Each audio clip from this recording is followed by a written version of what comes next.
No, you don't need the. I'm doing this my way. He a legend, he a legend, he a legend. He a legend, he a legend, he a legend. He a legend. Welcome to the league, to the league, to the league, to the league, to the league of items. Welcome to the league, to the league, to the league, to the league, to the league of items.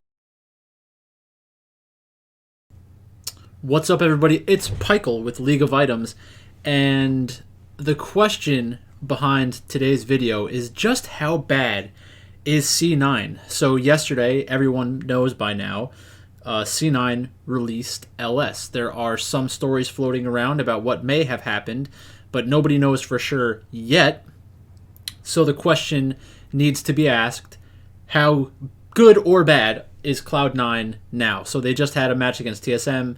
They had a pretty big come-from-behind victory. The kill score was a little deceptive, and I think overall people still don't really understand the benefits of running the support top lane.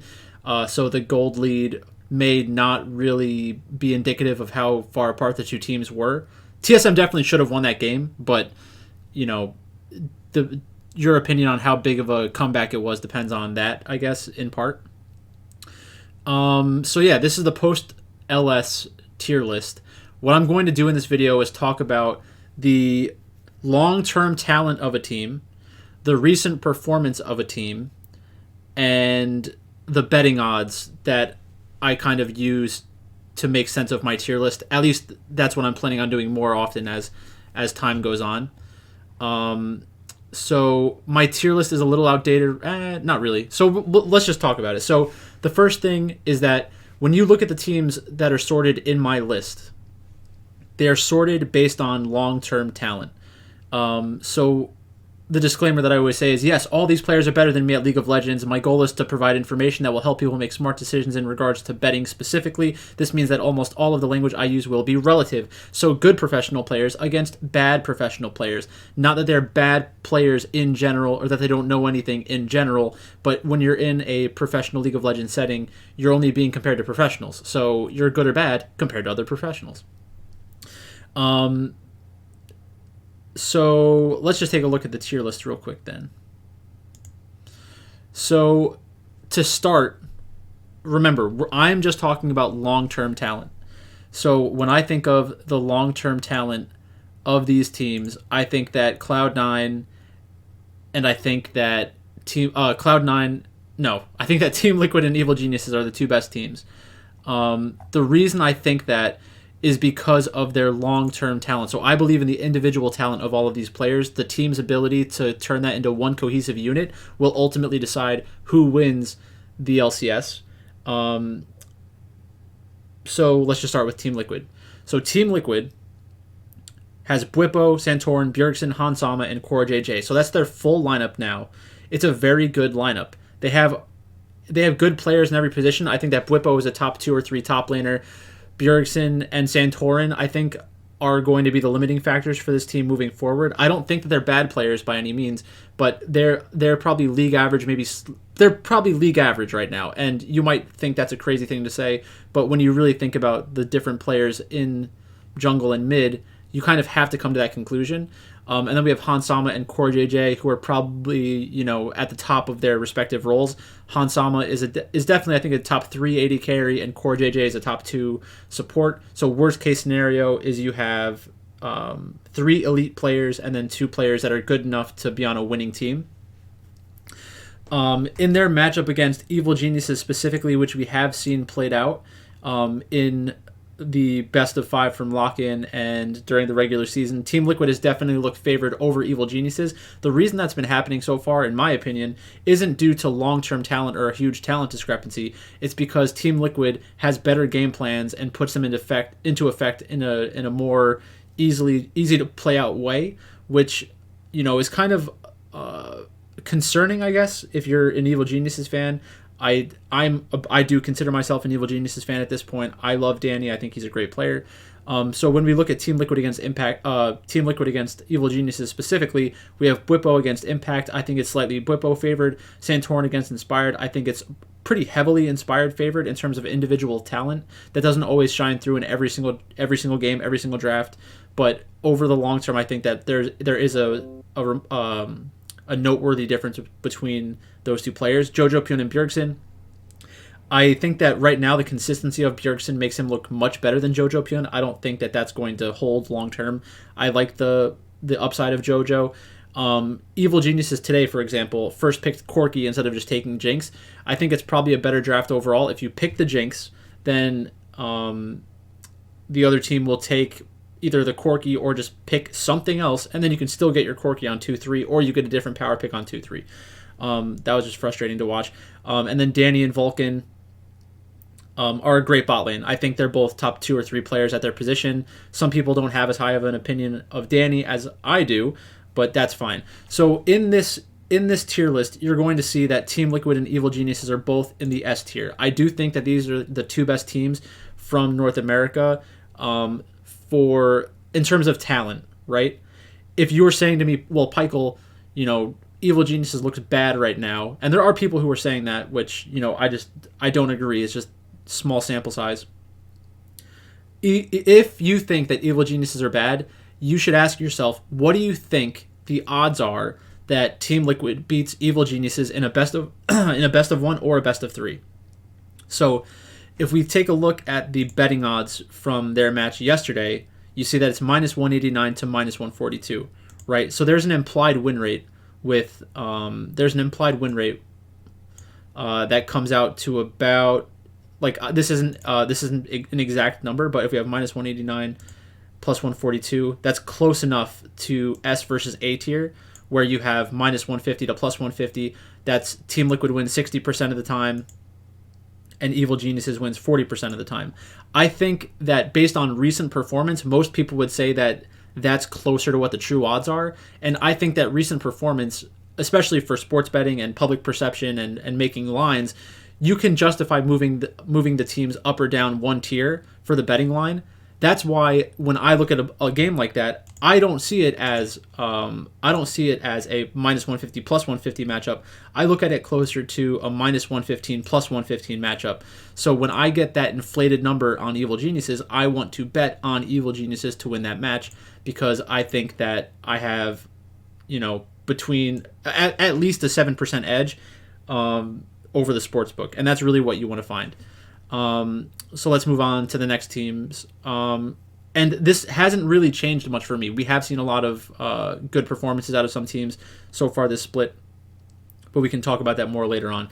So C9, Cloud9, now that they don't have LS, this is going to be questionable. I probably would move them down below 100 Thieves in terms of long-term talent, because I do think that LS would have a positive impact on the player development overall, as well as understanding the concepts that they're trying to play as a team.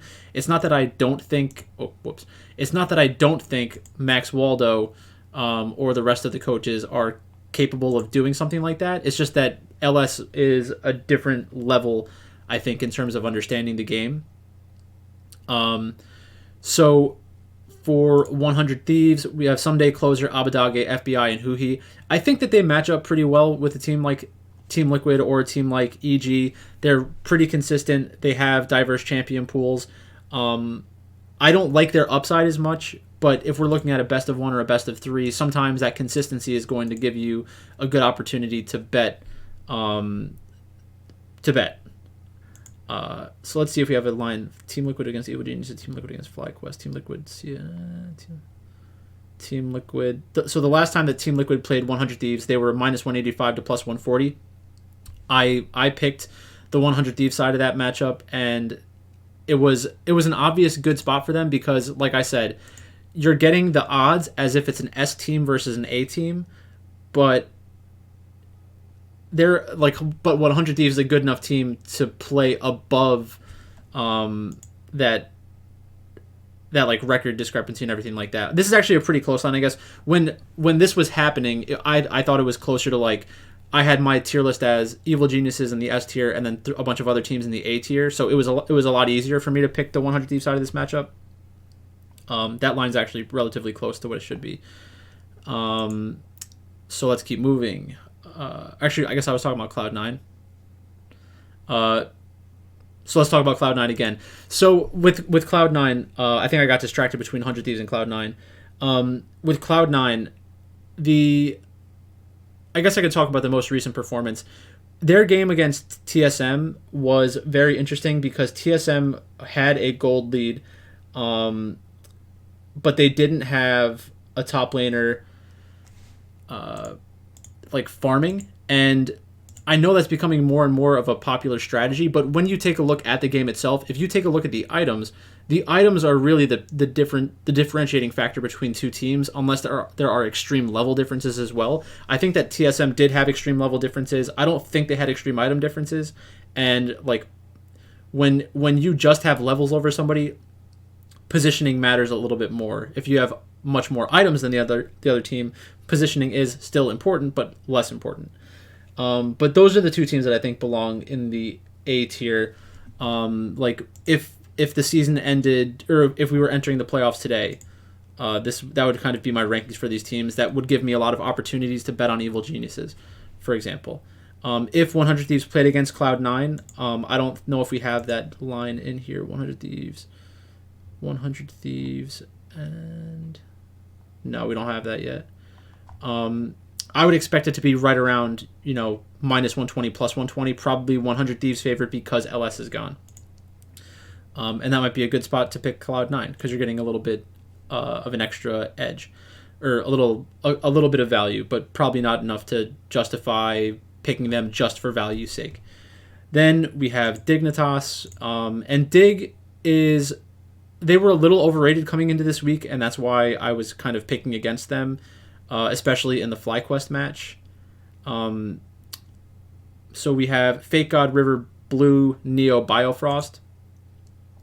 And we can kind of talk about this again. So if Team Liquid was playing against Dignitas, I would expect the line to be around minus 230 to plus 200. So let's see, did that match happen yet? Team Liquid against Dig. Nope. Or it may have happened, it's just not on this list. But let's find when that has happened. Team Liquid, Evil Geniuses, Team Liquid, FlyQuest. So FlyQuest in C, so S and C. Minus 400. It definitely wasn't minus 400, and that's because of it was minus 400 to plus 263. So again, we're right around the numbers that I'm looking at. Minus 400 to plus 300. What you want to do is you want to have the numbers add up to roughly 105 to 107 for the implied win rate, because there is the rake involved as well. And that's kind of how tier lists and power rankings work in general. You can kind of approximate what the lines are going to look like. So for the teams in the C tier, FlyQuest, TSM, and Golden Guardians, FlyQuest, because of recent performance and public perception, I think that they're going to be rated higher and higher. So let's see, do they have any matches out for next week? We do not. Let's see. So the lines are not out yet, so let's use this as a chance to not predict the future, but guess what these lines are going to look like. So for a match like Evil Geniuses against FlyQuest, I have one of them as an S tier team and I have the other as a C tier team. So in my mind, Evil Geniuses should be minus 400 to FlyQuest at plus 300. I don't think the line will be anything close to that. I think that will probably be closer to an S tier versus a B, or an S versus an A, or maybe an A versus a B, which is the same thing. So A versus B, 150 to 150. I could see that being the line. I think the sportsbook is going to be afraid of that match because they can't give enough. They can't give too much value on Evil Geniuses, like by depressing the line, because Evil Geniuses has underperformed a little bit so far. Same thing. Evil Geniuses against 100 Thieves. Evil Geniuses against Golden Guardians should be about the same. Sorry. So that could be probably closer to A versus C. So minus 230 to plus 200. Maybe we get into the minus 300s to plus 250, something like that. And then against TSM, Evil Geniuses against CLG. So that number should be even bigger. So Evil Geniuses, especially if they win those first two matches next week, we're going to look at a line that's more similar to minus 700, 800, 900. I don't think that is an accurate representation of the amount of times that CLG wins. But again, I'm not going to bet $900 on Evil Geniuses to win $100. That's just not. I'm not willing to have that kind of risk. But this is ultimately kind of my line, my tier list that I wanted to show, because I think if you did public perception, it's probably closer to this. Team Liquid, FlyQuest might be up here. Maybe TSM might be right here, maybe a little lower. Immortals probably looks better than CLG as well. CLG looks particularly bad, in my opinion. I know they just picked up a win.